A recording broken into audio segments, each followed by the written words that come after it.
He invitado a Jesús Bengoechea para rebatir un libro que se va a publicar defendiendo que Franco ayudó al Real Madrid y perjudicó al Barça. Nada más contrario a la realidad, como vamos a explicar.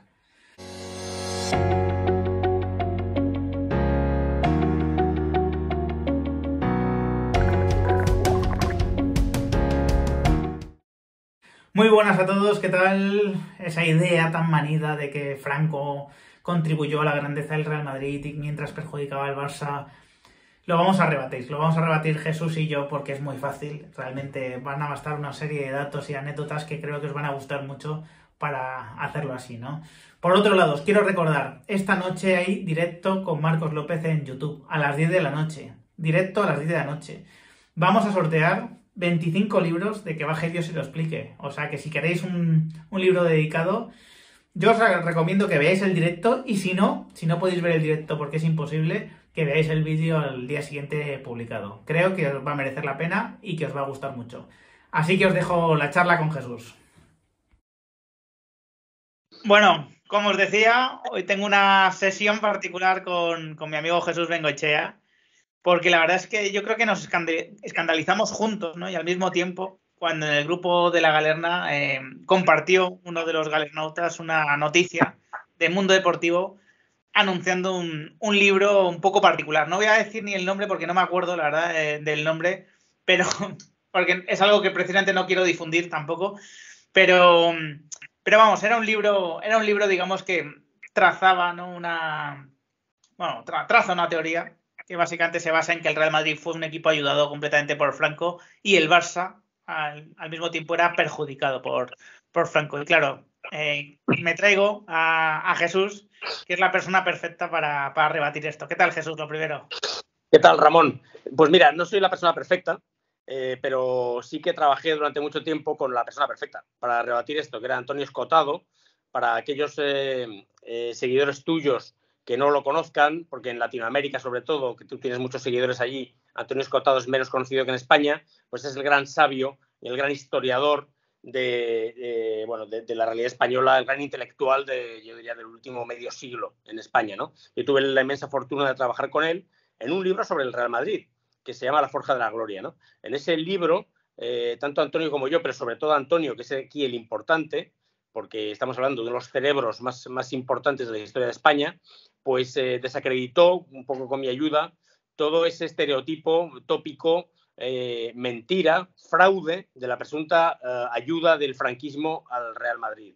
Esa es una especie que ha cundido, que el Barcelona con su propaganda, hay que reconocerles que en eso son muy buenos, han hecho triunfar tanto en España como fuera de nuestras fronteras.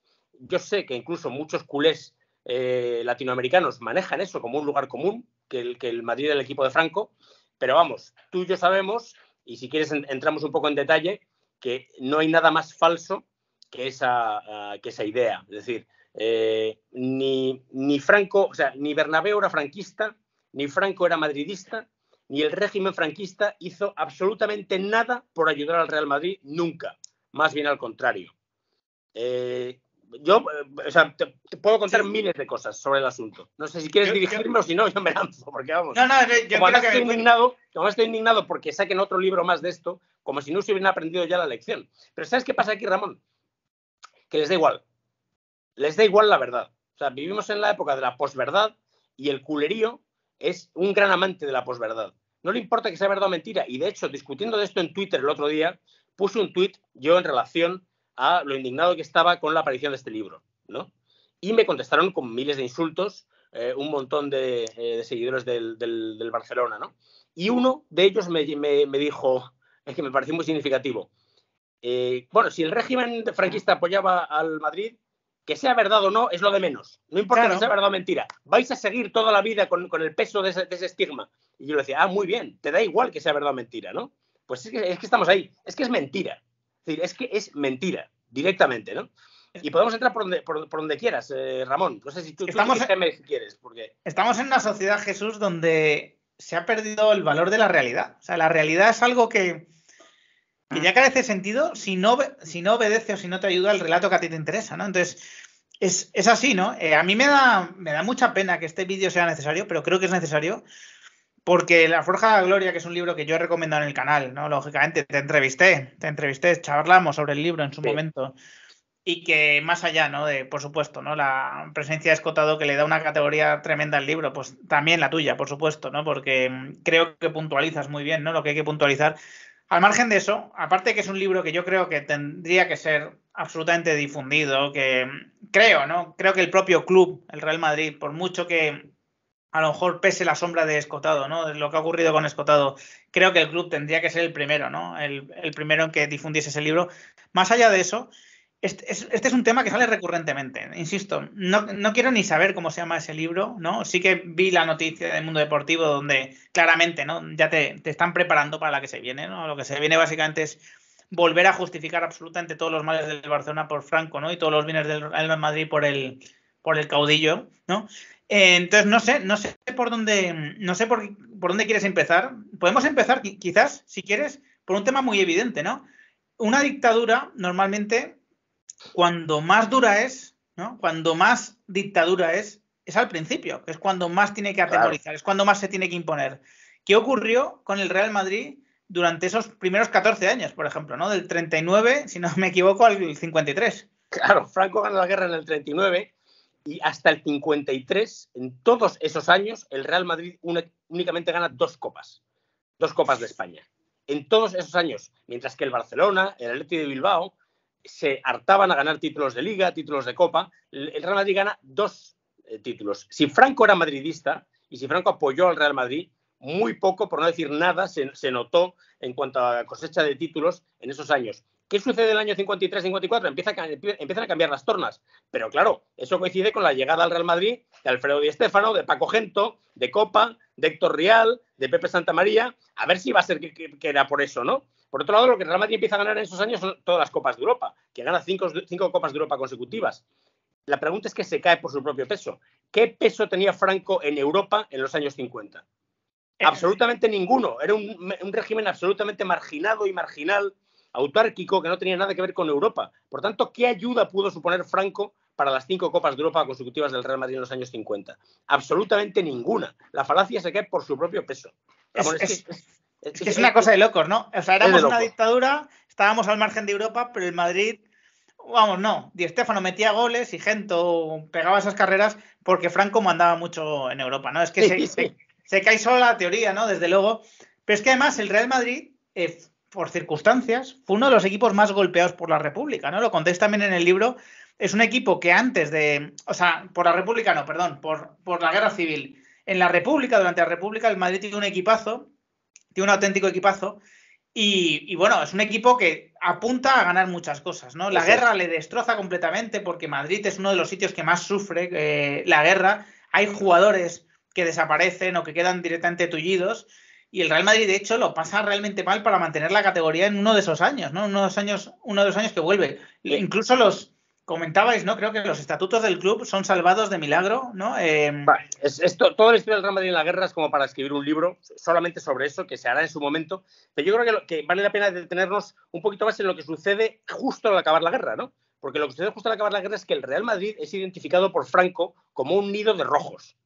Esto es así. ¿Por qué? Porque lo vinculaba con la resistencia a la entrada de las tropas nacionales en Madrid. Estaba vinculado a eso. O sea, Franco lo veía así. Y de hecho, los barcelonistas pueden hablar todo lo que quieran de que Franco fusiló a un presidente del Barça. Vamos a matizarlo. Fusiló a un expresidente del Barça. Ya no era presidente del Barça. Pero bueno, vamos a darlo por bueno. Fusiló a un presidente del Barça.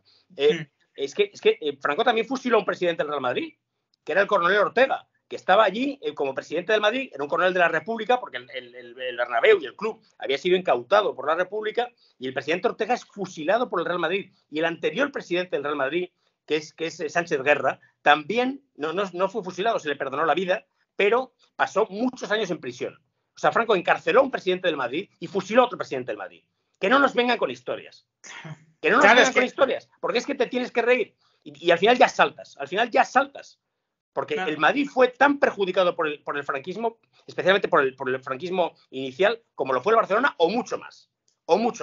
Entonces ya basta de tonterías. porque El Real además, Madrid era un equipo sospechoso de ser de rojos. Eso es lo que era. Y Franco toma el poder y señala con el dedo a su equipo, al equipo del régimen, que es el Atlético de Madrid, entonces llamado, que pasó a llamarse Atlético de Aviación. Si es que más descaro no cabe. El equipo del régimen pasó a ser el equipo del ejército, por eso es el Atlético de Aviación. Y su junta directiva eran coroneles, y eran nobles nobles franquistas, gente cercana a Franco. El Oviedo fue descendido a segunda, sobre texto de malas instalaciones o algo así, para hacer hueco en primera a ese Atlético que iba a ser el Atlético de Aviación, que era el equipo del régimen. Mientras que el Real Madrid, sobrevivía como buenamente podía, gracias a que Bernabéu, después de la guerra, logró juntar a los exjugadores que encontró vivos y a unos cuantos más, para más o menos ir saliendo del trance como pudieron. Como bien señalabas, en el año 43, el Real Madrid casi desciende a segunda división. Casi desciende a segunda división. Ese era el amor que le tenía el régimen al Real Madrid. Absolutamente ninguno. Y después, con el paso del tiempo, el Atlético de Aviación pasó a llamarse Atlético de Madrid. De alguna forma pasa a un segundo plano y el equipo del régimen pasa a ser el Fútbol Club Barcelona, que es salvado de la desaparición dos veces por Franco, mediante dos recalificaciones de los terrenos del Estado. Ahí vamos a llegar, Jesús. Ahí vamos a llegar porque vamos casi por orden cronológico, ¿no? Tenemos los primeros 14 años, 2 Copas del Rey gana el Real Madrid. Bueno, quiero decir, nunca ha habido una década y media tan poco fructífera para el Real Madrid en su historia. Tenemos un Atlético de Aviación que es el equipo del régimen, autonombrado. Tenemos a un Barcelona que empieza a ganar muchos títulos junto con el Athletic Bilbao. Y el Real Madrid, que es un nido de rojos y que además queda completamente deshecho después de la guerra civil. O sea, esa es la realidad. Llegan. ¿Qué pasa? Tenemos un visionario como presidente que construye el estadio, bueno, con la ayuda de los socios del Real Madrid, no con la ayuda de Franco, sino con la ayuda de los socios del Real Madrid. Quizá tus oyentes no lo sepan. El Bernabéu se termina de construir en el año 47 gracias a las aportaciones de economías domésticas. El Real Madrid emite deuda que es comprada por familias modestas, madridistas, que son las que sacan adelante las obras, financieramente las obras del Bernabéu. Ni la menor ayuda por parte del régimen. Es decir, allí el Real Madrid sobrevive y se hace grande gracias al carácter visionario de Santiago Bernabéu, y a pesar, no solamente que no es gracias a, es que es a pesar del régimen que era hostil al Real Madrid. Esto hay que decirlo así. Y cuanto más nos digan lo contrario, más nos vamos a indignar y menos nos vamos a callar, porque estamos hasta las narices de que se nos diga lo contrario. Hasta las narices de la propaganda que, por desgracia, llega a mucha gente y mucha gente fuera de nuestras fronteras. Completamente hartos de esto. Completamente harto. Estoy yo, al menos de esta leyenda negra, y creo que como yo, muchísimos es así, ¿no? Es lo que ha motivado este vídeo. Entonces, resulta que tenemos un visionario que construye el estadio, que ficha a los mejores jugadores del mundo, ¿no? Que vienen al Real Madrid. Hay una, bueno, quiero decir, es que no sé si detenernos en esto mucho, pero porque esto ya lo expliqué también en el canal con Alberto Cosín, pero hay una leyenda del Barcelona con el tema del fichaje de Di Stéfano, ¿no? Que me imagino que será el punto fuerte del libro, me imagino que será el punto fuerte del libro, donde dicen que Franco es el que básicamente ficha a Di Stéfano para el Real Madrid o decide el fichaje de Di Stéfano para el Real Madrid. Bueno, es absolutamente ridículo, es penoso. Básicamente aquí el problema fue que el Barça le vendió a Di Stéfano al Real Madrid. Esto es muy duro de escuchar para los culés, pero es que le vendió el Barça a Di Stéfano al Real Madrid. Porque el Barça había llegado a un acuerdo con River, pero no con Millonarios. Pero no con Millonarios. El que tenía los derechos federativos de Di Stéfano por una situación, un problema que había en Argentina, que los jugadores se habían ido a la Liga Colombiana.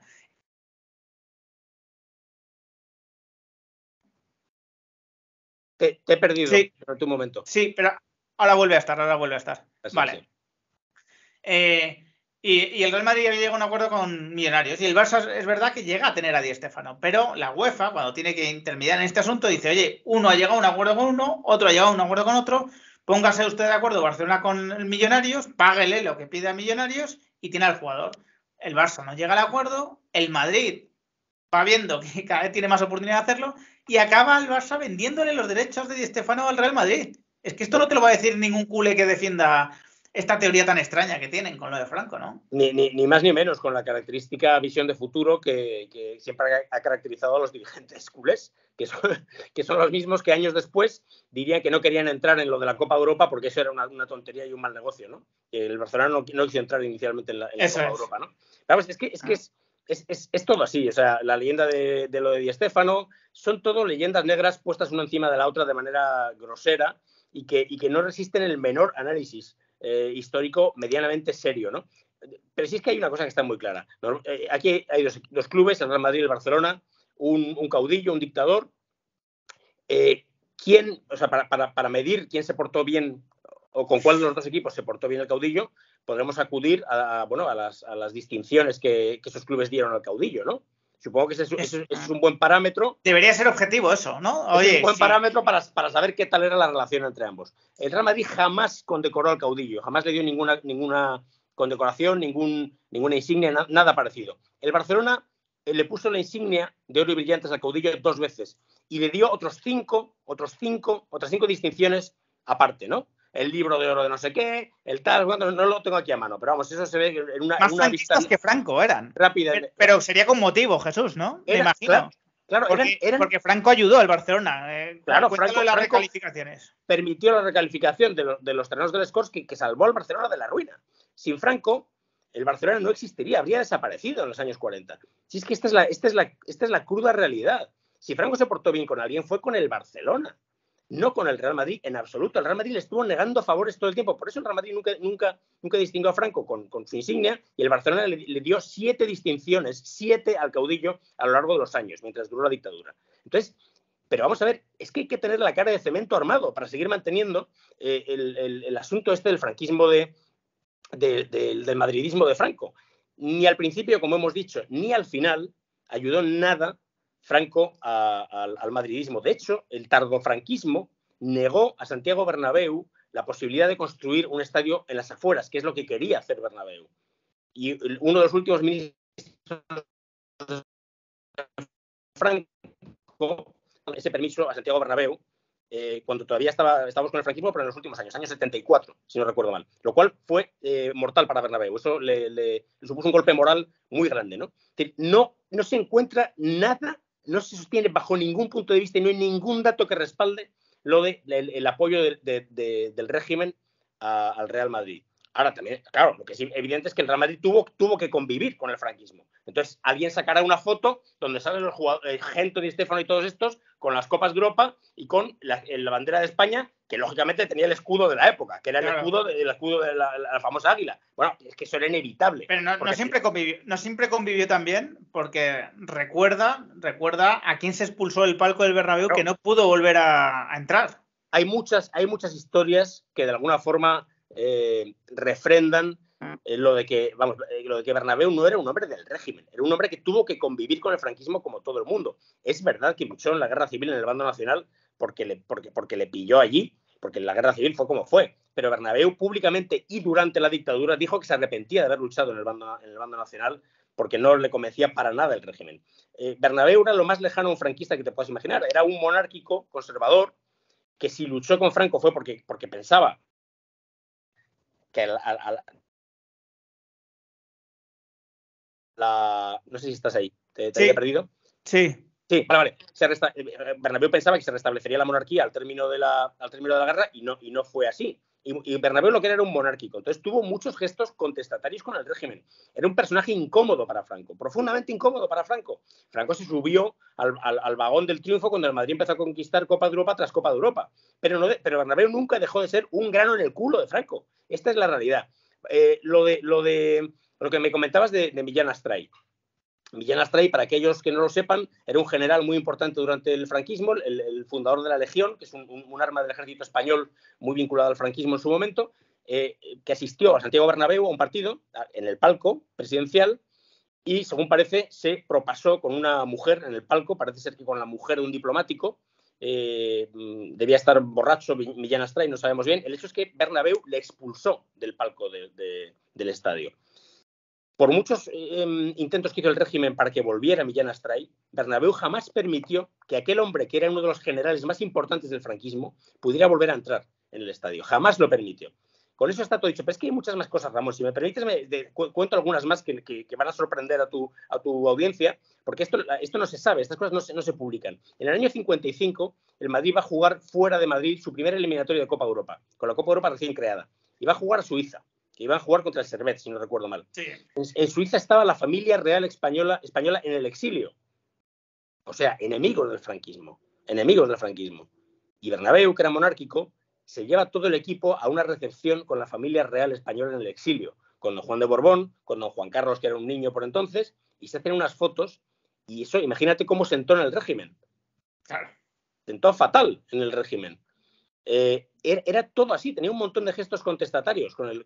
Yo he contado en la galerna una anécdota familiar de mi bisabuelo, sí, que fue jugador del Real Madrid y amigo y compañero de Santiago Bernabéu. Mi bisabuelo, en este caso, absoluto republicano, ¿no? Y bueno, además bastante más activista, ¿no? Que Santiago Bernabéu en el otro lado, desde luego. Y cómo Santiago Bernabéu, bueno, pues se la juega por él para que pueda volver a España en un momento determinado, para que pueda volver a ver a mi abuela, en este caso, que era su hija. Eso no lo hacía un tipo del régimen. Eso lo hacía alguien que, evidentemente, no estaba de acuerdo con el régimen, que creía que se tenía que abrir de otra manera, ¿no? Y que no podía haber represaliados, ¿no? No podría haber exiliados, ¿no?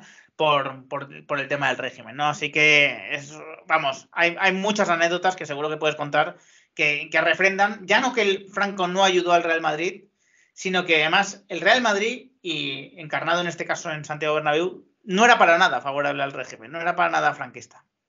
Así es, y de hecho, esto tiene que ver con la preciosa historia familiar que has contado. De hecho, el Real Madrid, cuando viajaba a otros países, con frecuencia llevaba cartas de familias, sí, a exiliados. O sea, los jugadores llevaban consigo, como si fuera una valija diplomática, eso es. Llevaban consigo cartas de familias que tenían a familiares exiliados por el franquismo en otros países de Europa. Y les entregaban las cartas y hablaban con ellos y jugaban para ellos. Y Santiago Bernabéu, cuando jugaban en Suiza o en Francia o en Alemania, bajaban y había muchos españoles allí que habían acudido a ver jugar al Real Madrid. Y muchos de ellos eran exiliados políticos. No todos, algunos serían exiliados económicos, digamos, pero eran exiliados del régimen. Santiago Bernabéu bajaba al vestuario y les decía: tenéis que jugar para esta gente, para dar una alegría a esta gente. Muchos de ellos seguramente republicanos o descendientes de republicanos, por tanto enemigos del franquismo. Es decir, Bernabéu jugaba ahí, estaba ahí siempre en el filo. Yo siempre contaba en esa historia. Bernabéu se presentó en la casa de mi abuela con una carta de mi bisabuelo para mi abuela, precisamente poniéndose en contacto con ella gracias al Real Madrid, ¿no? Qué manera tan rara de ser franquista y de ser del régimen, ¿no? Facilitar la comunicación de un exiliado, de un enemigo político con su familia, ¿no? Y de hecho, insisto, volvió a España gracias a la labor que hizo Santiago Bernabéu, que también tenía su influencia, lógicamente, ¿no? Eso es así, eso es clarísimo. Claro, ya por ir terminando, ¿no? El argumento este de que el Real Madrid ganó muchísimo durante el franquismo, ya no solo en Europa, sino en la Liga, ¿no? Esa década de los 60, de los 70, donde es verdad que casi monopolizó las ligas. Vamos a ver, aparte de que eso ya es en el tardofranquismo, lógicamente, Franco era muchas cosas, pero no era tonto. Seguro que no era tonto. Franco sabía que en ese momento que España se estaba empezando a abrir un poco más a Europa, el Real Madrid era su marca más potente. Era una marca estupenda, ¿no? De hecho, era muy inteligente tratar de identificarse con el Real Madrid en ese momento. Para el gobierno de turno, para el régimen de turno. Era el éxito, era la apertura, era la modernidad, ¿no? De alguna manera. Por supuesto, estoy convencido, no lo viví, ¿no? Pero estoy convencido que Franco en algún momento se quiso aprovechar de eso del Real Madrid. Quiso asociarse al Real Madrid y a lo mejor, bueno, pues dio ciertas esperanzas a esas teorías, ¿no? Que hablan y que relacionan al Real Madrid con Franco. Pero es que la historia es en el orden que la hemos contado, ¿no? Claro. El Real Madrid sobrevive a Franco, se hace grande, y cuando ya es más grande que el propio Franco, pues lógicamente, oye, pues me imagino que trataría de identificarse con el Real Madrid porque le convenía, ¿no? Claro, es exactamente como lo has contado. Has identificado muy bien que es primero y tal. Pero que, en definitiva, el Real Madrid no le debe su grandeza en absoluto a Franco. Y es más, Franco se sirvió del Real Madrid, como era inevitable cuando ganó 5 Copas de Europa consecutivas, para intentar blanquear, nunca mejor dicho, la imagen del régimen fuera de España. Y ya está. Y esta es la realidad. Y Bernabéu no era franquista, ni Franco era madridista, ni nada por el estilo. Y otra más, lo de Moshe Dayan. Cuando el Real Madrid, en este caso de baloncesto, fue a jugar ya en los 70, fue a jugar contra el Maccabi de Tel Aviv, sí. El régimen israelí era gran enemigo del régimen franquista. Y sin embargo, Bernabéu, en una recepción con Moshe Dayan, se quitó su propia insignia del club y se la puso a Moshe Dayan, La foto también se hizo famosa, no sé qué tal, gran escándalo, y el régimen protestando y en fin, muy enojado con Santiago Bernabéu por hacer estas cosas, ¿no? Que él hacía porque le salían de dentro y no miraba lo que tú has contado de la ayuda a exiliados y todo esto. Es que Bernabéu sobre todo, entendía que el Madrid tenía que ser apolítico. Él tenía sus ideas, él era un hombre conservador, monárquico, como he dicho, pero entendía que el Real Madrid tenía que servir para unir a agentes de diferentes ideologías y no para desunir. Precisamente por lo dura que había sido la guerra para él, tenía que entender que el Real Madrid tenía que servir como instrumento de solidaridad y de ayuda y de entendimiento entre gentes dispares, ¿no? Y esa idea es la que trató de consagrar, ¿no? Y creo que estamos dando bastantes ejemplos. Y hay muchos, hay muchísimos. Porque, claro, el hombre que ideó la Copa Europa, o que ayudó a idear la Copa Europa, tenía un sentido de la universalidad que era incompatible con un régimen pues absolutamente autárquico, ¿no? Y cerrado como era el franquista. Si alguna vez el Real Madrid se ha identificado con valores políticos, que trata de no hacerlo nunca, de no separar a nadie, ¿no? De tratar de abrazar a todo el mundo, a todo madridista, si alguna vez estuvo cerca de hacer eso, fue precisamente con esos gestos en contra del régimen o a favor de integrar, ¿no? A los que no estaban dentro del régimen, a los que estaban exiliados. Si alguna vez el Madrid coqueteó con esa idea, fue en esa línea, no fue en la contraria, que es lo que ahora le imputan, ¿no?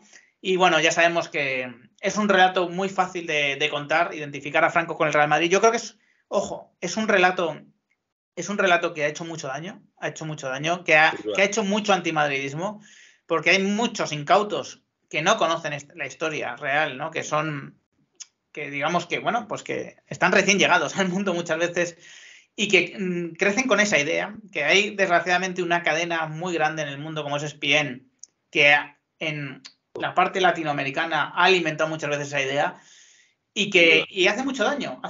Por eso el libro La Forja de la Gloria os lo recomiendo absolutamente, de verdad, porque me parece fundamental que, oye, que tengáis, ¿no? ese relato descotado ayudado por Jesús. Y ojalá que sirva por lo menos para que no nos cuenten no nos vendan en esa moto, ¿no? No sé si se lee desde ahí. Hay personas que quizás no han descubierto todavía la alegría de cambiar de idea. Totalmente, ¿no? Ojalá que cambien de idea, ojalá estudien un poco, que se sienten. Por supuesto, yo estoy dispuesto en justa correspondencia a la enseñanza del maestro Antonio Escotado. Si a mí alguien me demuestra el franquismo de Bernabéu o el madridismo de Franco, o que Franco ayudó al régimen, yo cambiaré de idea porque yo tengo que seguir esto.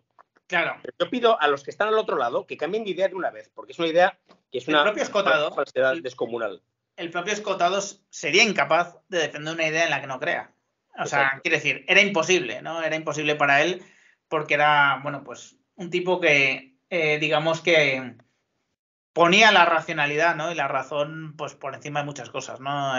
Y desde luego por encima del fanatismo, ¿no? Que era algo de lo que se alejaba continuamente y de lo que huía. Pues oye, Jesús, muchísimas gracias, ¿no? Por este rato que me has dedicado para rebatir lo que va a decir ese libro que va a salir. Ojalá que, bueno, pues que este vídeo funcione bien y que lo vean muchos madridistas y ojalá que también hay muchos culés, ¿no? Que puedan llegar a cambiar de idea. Ojalá, eso es lo importante. Y mucha gente indecisa o muchos madridistas que puedan estar, digamos, acomplejados por serlo. Que puedan decir, sí, yo soy del Madrid, joder, pero me avergüenzo un poco, ¿no? Me da un poco de pena que pensar que el Madrid de los 50-60 tenía las manos manchadas de la dictadura o de algo parecido. Al carajo con esas ideas, porque es que es mentira. Es que es mentira. Todos esos madridistas que estén absolutamente orgullosos de serlo por toda la historia del Real Madrid, no solamente por los últimos triunfos. Y todos esos barcelonistas que esparcen mierda, o antimadridistas en general, que lean. Ese es el consejo con el que yo terminaría este vídeo, ¿no? Desde luego, pues ojalá que sea así, Muchísimas gracias, Jesús, y muchas gracias a todos vosotros por haber visto este vídeo. Un fuerte abrazo. Un abrazo.